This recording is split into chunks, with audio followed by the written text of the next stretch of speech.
महाराज ने बड़ा अद्भुत वरदान मांगा। बड़े एकाग्र मन से सुनेंगे कैसा वरदान मांगा पृथु महाराज ने। न कामयेनाथ तदप्यहं क्वचिन् न यत्र युष्माच्चरणाम्बुजासवः महत्यमान्तर्हृदयान्मुखच्युतो विधत्स्व कर्णायुतमेष मे वरः। पृथु महाराज ने वरदान मांगा कि अगर मुझे वरदान देना चाहते हो तो मुझे ये वरदान दीजिए कि मेरे 10,000 कान हो जाए। क्यों? 2 कान कम है क्या? 10,000 कान क्यों मांगा? पृथु महाराज ने कहा मैं आपकी कथा सुनता हूं, आपका सत्संग सुनता हूं, तो 2 कानों से मैं संतुष्ट नहीं होता, मुझे आपकी कथा 10,000 कानों से सुननी है। ये सत्संगत का इतना बड़ा महत्व है। पद्म महापुराण में आया है, नैता दृश परो धर्मो यत् कथा श्रवणम हरे। भगवान की कथा सुनने के बराबर दूसरा कोई धर्म नहीं है। और यही बात स्कंद महापुराण में भी आई है, कलौ हरि कथा श्रुति संसृति पापनाशनी। कलयुग में भगवान की कथा सुनना सबसे बड़ा पुण्य है और सभी पापों को नाश करने की क्षमता है। इसलिए पृथु महाराज ने 10,000 कान मांगे। मुझे 2 कानों से आपकी कथा नहीं सुननी, 10,000 कानों से मुझे आपकी कथा सुननी है। ऐसी कथा हो, क्योंकि बिनु सत्संग विवेक न होई। बिना सत्संग के ज्ञान नहीं होता, बिना सत्संग के वैराग्य नहीं होता, बिना सत्संग के भक्ति नहीं आती, और बिना ज्ञान और वैराग्य भक्ति के जो है मोक्ष नहीं मिल सकता। ऐसी लगन भगवान पर लगे, ऐसी लगन भगवान पर लगे कि हम इस भवसागर से पार हो जाएं। एक भक्त ने तो बड़ा अद्भुत सुंदर भजन लिखा है कि लागी लगन मत तोड़ना, लागी लगन मत तोड़ना, हरि जी मोरी लागी, हरि जी मोरी लागी लगन मत तोड़ना, लागी लगन मत तोड़ना, ओ लागी लगन मत तोड़ना, हरि जी मोरी लागी लगन मत तोड़ना, ओ लागी लगन मत तोड़ना, लागी लगन मत तोड़ना, हरि जी मोरी लागी लगन मत तोड़ना, हरि जी मोरी लागी लगन मत तोड़ना। जय हो दोनों हाथ गोविंद।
लगन मत तोड़ना, हरि जी मोरी लागी लगन मते तोड़ना।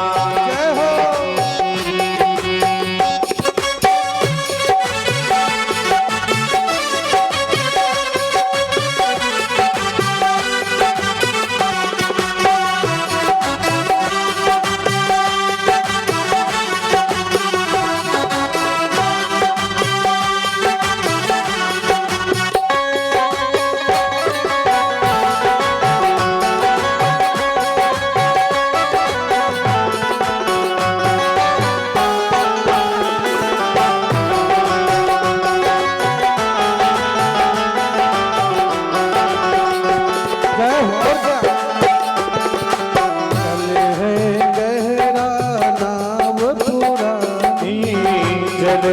गहरा नाव पुरानी, चल है गहरा नाव पुरानी, चल है गहरा नाव पुरानी, चल है गहरा नाव चल है गहरा नाव पुरानी, पुरानी। बीच हो बीच बीच भंवर मत छोड़ना, बीच भंवर मत छोड़ना, प्रभु जी मोरी लागी ओ बीच भंवर मत छोड़ना,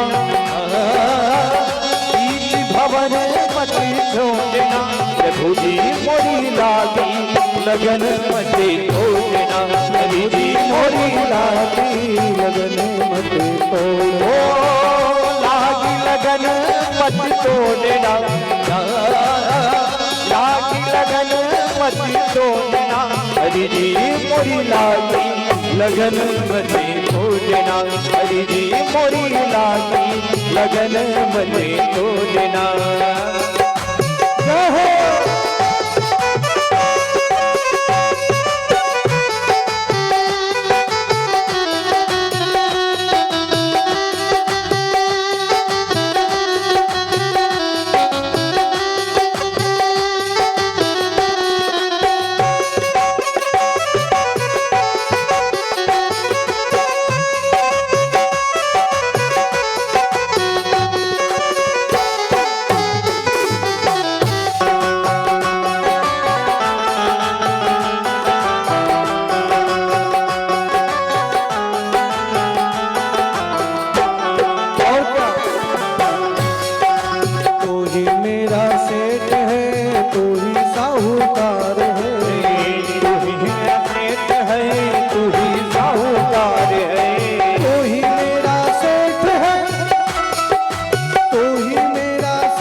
सेठ है तू ही साहूकार है, ब्याज ओ ब्याज, ब्याज पे ब्याज मत जोड़ना, ओ ब्याज पे ब्याज मत छोड़ना, हरि जी मोरी लागी लगन मत छोड़ना, हरि जी मोरी लागी लगन मत छोड़ना, लागी लगन मत तोड़ना, ओ लागी लगन मत तोड़ना, हरि जी मोरी लागी लगन मत तोड़ना, हरि जी मोरी लागी लगन मत तोड़ना।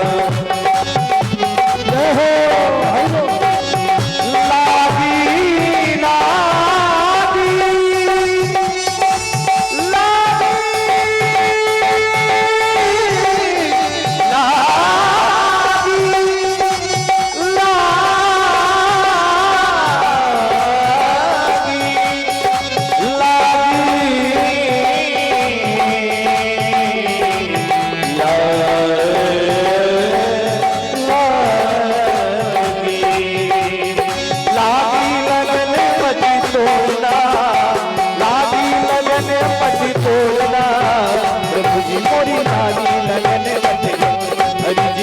लागी लगन मत छोड़, हरि जी मोरी लागी लगन मत छोड़, हरि जी मोरी लागी लगन मत तोड़, लगन मत तोड़ना।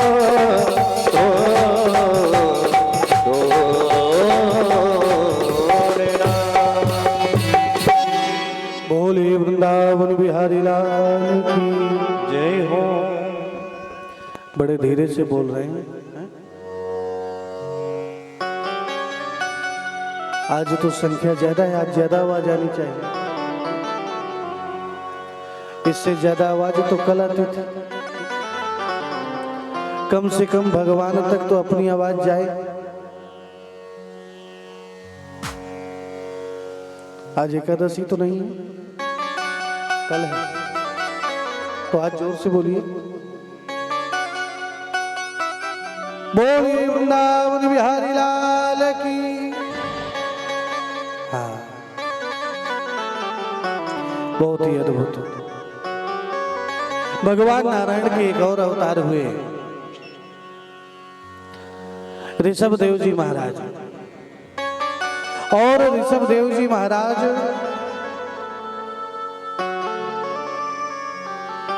के पुत्र हैं।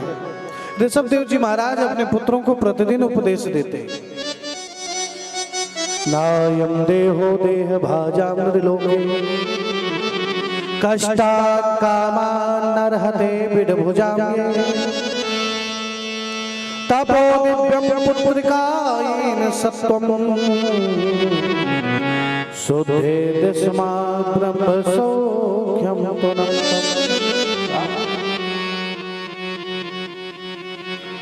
इस शरीर का मोह नहीं कर। नायम देहो देह भाजाम निलोके, ये शरीर नश्वर है, ये सब कुछ नश्वर है। ऐसा उपदेश दिया कि सब जो है जंगल चले गए तपस्या करने। ऋषभ देव जी महाराज उनके पुत्र हैं भरत जी। भरत जी को राजगद्दी दिया, स्वयं जंगल चले गए। भरत जी महाराज राज्य का पालन पोषण करने लगे। उनका पुत्र जब बड़ा हुआ सुमति, तो सुमति को राजगद्दी दी, स्वयं जंगल चले गए तपस्या करने के लिए। ये हर पिता का कर्तव्य होता है।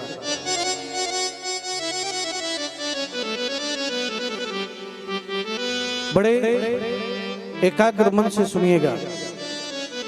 जब पुत्र जो है बड़ा हो जाए, विवाह हो गया, तो अपनी सारी जिम्मेदारी पुत्र को दे देनी चाहिए और स्वयं जो है उसको भजन करना चाहिए भगवान का। ये अवस्था 3 भागों में विभाजित की गई है। पहली अवस्था विद्या अर्जित करने की, दूसरी अवस्था धन अर्जित करने की, और तीसरी अवस्था पुण्य अर्जित करने की। और अगर 3 अवस्थाओं में हमने नहीं किया तो चौथी अवस्था में हम कुछ नहीं कर सकते। प्रथमे नार्जितम विद्या, द्वितीय नार्जितम धनम, तृतीय नार्जितम पुण्यम, चतुर्थे किम करिष्यसि। चौथी अवस्था में आप कुछ नहीं कर सकते। हाँ? और बहुत लोग तो ऐसे हैं कि चौथापन भी आ जाता है, बुढ़ापा आ गया, फिर भी मोह माया से दूर नहीं हो पाते। मन में मोह लगा रहता है, बिस्तर में पड़े हैं, फिर भी बच्चे को बोलते रहेंगे बेटा ये काम कर लेना, वो काम कर लेना। मान लिया जिस दिन आप नहीं रहेंगे उस दिन बेटे को कौन बोलेगा? अब तो आपकी अवस्था पुण्य अर्जित करने की है, पुण्य अर्जित करना चाहिए। दशरथ जी महाराज जब उनका चौथी अवस्था आई, 3 अवस्थाएं, 2 अवस्थाएं जब पूरी हुई, तीसरी अवस्था में प्रवेश किया ना, विचार कर लिया था राम जी को राजगद्दी दूंगा, स्वयं जंगल चला जाऊंगा तपस्या करने। कैसे उनको पता चला? श्रवण समीप भयसित केसा। एक बार उन्होंने आईना में देखा कि श्रवण समीप भयसित केसा, कान के पास जो बाल हैं वो सफेद हो गए, मतलब बुढ़ापा आ गया। बड़े एकाग्र मन से सुनिएगा। कान के पास के बाल सफेद होना पहला संकेत है कि बुढ़ापा आ गया। तो क्या करना चाहिए? कहते हैं फिर ज्यादा सजना संवरना नहीं चाहिए, भगवान का भजन करना चाहिए। भगवान ये पहली घंटी बजाते हैं कि अब बुढ़ापा आ रहा है, अब ज्यादा सजने संवरने में अपना समय बर्बाद मत करो, मेरी तरफ ध्यान दो। लेकिन हम भगवान की ये पहली घंटी नहीं सुनते। जैसे ही थोड़े बाल सफेद हुए कि हम पहले से भी ज्यादा काले कर लेते हैं। पहले उतने काले नहीं थे जितने अब काले कर लिए। भगवान सोचते हैं शायद इसको ये घंटी सुनाई नहीं दी तो दूसरी घंटी बजाते हैं। क्या दूसरी घंटी बजाएंगे, आंखों से दिखाई देना कम हो जाएगा। मतलब ये संकेत देते हैं कि अब संसार को देखने की जरूरत नहीं है, अब अंतर मन से मुझे देखो। लेकिन हम वो घंटी भी नहीं सुनते, जाएंगे और बड़ा सा चश्मा लगा करके आ जाएंगे। है? हम तो देखेंगे 8 बजे जो हमारा सीरियल आता है उसको तो देखना ही देखना है, भगवान दिखे या ना दिखे। है? भगवान सोचते हैं शायद 2 घंटी इसको सुनाई नहीं दी, तीसरी घंटी बजाते हैं। क्या करेंगे? ये जो दांत है 32 दांत है ना, धीरे धीरे पूरे दांत निकाल देंगे। यानी बहुत खा पी लिया, आप ज्यादा खाने पीने में व्यस्त मत रहो, मेरा भजन करो। लेकिन हम फिर भी नहीं मानते। डॉक्टर के पास जाएंगे और 32 दांत लगा करके, पूरे दांत लगा करके आ जाएंगे। भगवान चौथी घंटी बजाता है। क्या? घुटनों में दर्द, ज्यादा चलना फिरना कम हो जाएगा। यानी भगवान ये संकेत करता है कि अब ज्यादा घूमने टहलने की जरूरत नहीं है। क्या है? अब एक जगह बैठ करके मेरा भजन करो। तो हम क्या करेंगे? घुटने ही बदल देंगे। आजकल होता है ना, बोले महाराज घुटनों में दर्द था, हमने नए घुटने लगा लिए प्लास्टिक के, हाँ मेटल के। अब दर्द नहीं होता, टहलना हो जाता है। हमने कहा टहलते रहो, भगवान का भजन मत करना। भगवान सोचते हैं इस बेकार है इसको घंटी बजाना, ये घंटी इसको सुनाई नहीं देती। एक काम करो, डायरेक्ट घंटा बजाओ, इसको ऊपर ही बुला लो। और भगवान फिर सीधे घंटा बजाते हैं। भरत जी महाराज ने सुमति जैसे ही बड़ा हुआ, विवाह हुआ, सुमति को राजगद्दी दी। अब तुम्हारा कार्य है इस राज्य को संभालना, अब मैं जंगल में जाकर के तपस्या करूंगा। और जंगल में तपस्या करने के लिए चले गए, तपस्या करने लगे नदी के किनारे। एक दिन संयोग से भरत जी महाराज देखते क्या है कि एक हिरण जो है नदी में पानी पी रहा है। और उसी समय एक शेर की दहाड़ने की आवाज सुनाई दी। जैसे ही शेर के दहाड़ने की आवाज सुनाई दी, हिरण ने जो है छलांग लगा दिया। और जैसे ही छलांग लगाया, उस हिरण के गर्भ में बच्चा था। उस डर से वो बच्चा जो है नदी में ही जन्म हो गया उस बच्चे का। हिरण उस पार गया, उसकी मृत्यु हो गई, बच्चा जल में बहने लगा। ये सब दृश्य भरत जी महाराज ने देखा। अब भरत जी महाराज ने जब इस दृश्य को देखा तो सोचा कि अगर मेरे देखते देखते ये बच्चा जल में डूब जाएगा, मर जाएगा। दौड़ करके गए, उस बच्चे को बाहर निकाला और उस बच्चे का पालन पोषण करने लगे। अब उसको खिलाते, घास काट कर खिलाते, उसकी देखभाल करते, पानी पिलाते, घास खिलाते, उसको अच्छे से बांधते। दिन भर देखते रहते, कोई जानवर आकर के मार न दे, कोई जानवर आकर के खा न जाए। अब बताइए, गए थे भगवान का भजन करने, बच्चों और परिवार से दूर होकर के वहां हिरण के बच्चे के प्रेम में फंस गए। अब तो अगर कहीं वो हिरण का बच्चा दूर जंगल में चला जाता तो भरत जी महाराज को चिंता लगी रहती, कहीं कुछ हो ना जाए। फिर जाते उसको ढूंढ करके लाते। आए थे हरिभजन को, होटल लगे कपास। संयोग से एक दिन वो हिरण का बच्चा गया, वापस नहीं आया। भरत जी महाराज को हुआ जरूर कोई जानवर खा गया होगा। और उसी सोच को सोचते सोचते भरत जी महाराज की मृत्यु हो गई। अब जो हम सोचते हैं, जिससे ज्यादा प्रेम करते हैं, दूसरे जन्म में हम वही बनते हैं। भरत जी महाराज का दूसरा जन्म हुआ और क्या बने? हिरण। बड़े एकाग्र मन से सुनिएगा। जिस चीज को सोच करके, जिससे हम ज्यादा प्रेम करते हैं, अगर हमारी मृत्यु होगी तो दूसरे जन्म में हम वही बनेंगे। भरत जी महाराज ने हिरण से प्रेम किया, हिरण बने। अब आप लोग खुद विचार कीजिए, आप जिससे प्रेम करेंगे वही बनेंगे। इंसान से करेंगे इंसान बनेंगे। आजकल तो जानवरों से भी प्रेम हो जाता है। घरों में कुछ ऐसे जानवर पालते हैं कि उनसे बड़ा प्रेम रहता है, उनके साथ खाते हैं, उनके साथ सोते हैं, उनके साथ रहते हैं। अच्छी बात है, मूक जानवर है, उनको खिलाना पिलाना चाहिए, ध्यान देना चाहिए, पर इतनी ज्यादा आसक्ति मत हो जाए कि उसी पर ध्यान लगा रहे। हाँ, आजकल तो कई घरों के दरवाजों में लिखा रहता है क्या, सावधान। हाँ? एक घर के बाहर तो लिखा था, इस घर में कुत्ते रहते हैं,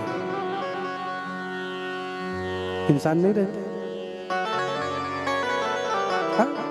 यानी सावधान, काट लेंगे। और इतना प्रेम करते हैं कि वो किचन में भी जाएगा, रसोई घर में जाएगा, पूजा रूम में जाएगा, भगवान को भी छुएगा, भोजन को भी छुएगा, बिस्तर में सोएगा, साथ में सोएगा। भोजन कराना भैरव जी का स्वरूप होता है। भोजन देना अच्छी बात है, भोजन देना बहुत अच्छी बात है। भोजन देना चाहिए, दरवाजे में रखना चाहिए, हाल तक ला सकते हैं, पर ऐसा नहीं कि किचन में जाए, रोटी सब्जी छू करके आ जाए और उसी का भोग लगाए। जीव पालना गुनाह नहीं है, जीव को खिलाना गुनाह नहीं है, लेकिन कम से कम अपनी शुद्धता बरकरार रखनी चाहिए। ये जीव शुद्ध नहीं माना जाता है। जिस घर में किचन तक जाते हैं, रसोई घर में और पूजा स्थान पर जाते हैं ना, उस घर का नैवेद्य भगवान और पितृ देवता नहीं ग्रहण करते। ये शास्त्रों में लिखा है। और ज्यादा प्रेम करेंगे तो दूसरा जन्म क्या मिलेगा? इसलिए ज्यादा आसक्ति नहीं होनी चाहिए। बोलिए वृंदावन बिहारी लाल की। बड़े एकाग्र मन से श्रवण करेंगे। घर में आप लोग भोजन बनाते हैं, माताएं भोजन बनाती हैं, भोजन बनाती हैं। तो जब भोजन बनाते हैं तो कहते हैं घर की पहली रोटी जो बनती है वो गाय को खिलाना चाहिए, खिलाते हैं। और आखिरी रोटी कुत्ते को निकालते हैं सब लोग। बड़ी अच्छी बात है। कई जगह ऐसा होता है कि सुबह जल्दी जल्दी भोजन बनाते हैं, क्योंकि पतिदेव आजकल ऑफिस ड्यूटी जाते हैं, तो जल्दी जल्दी भोजन बनाए तो गाय की रोटी भी पतिदेव को दे दी। अब वो बेचारा तो गाय जैसा सीधा हो गया। बच्चों को खिला दिए, सब लोग खा लिए, और आखिरी की रोटी स्वयं खा लिए। आखिरी की रोटी होती है कुत्ते की, उसको स्वयं खा लिए। अब जैसे पतिदेव घर आए तो गाय जैसे सीधे, और देवी जी उनको काटने के लिए दौड़ रही हैं। इसका ध्यान देना बहुत जरूरी है। ये दो नैवेद्य जिस घर से नहीं निकलते, उस घर का जो दिन का दोष है वो दूर नहीं होता। अगर हमारे प्रतिदिन हमारे किचन से, रसोई घर से गाय को रोटी निकलती है, कुत्ते को रोटी निकलती है, तो हमारा भोजन शुद्ध माना जाता है। इसलिए उनको खिलाना चाहिए, पर रसोई घर में बैठाना नहीं चाहिए। इसका ध्यान दीजिए। हम विरोध नहीं करते, लेकिन जो उचित है वही बोलते हैं। कई लोग नाराज हो जाते हैं। हाँ? एक जगह हम पूजन कराने गए, पूजन हो रहा था। उसी समय उस घर में भैरव जी भी विराजमान थे। वो दौड़ करके पूजा स्थान पर आ गए, पेड़े उठा के खा लिए।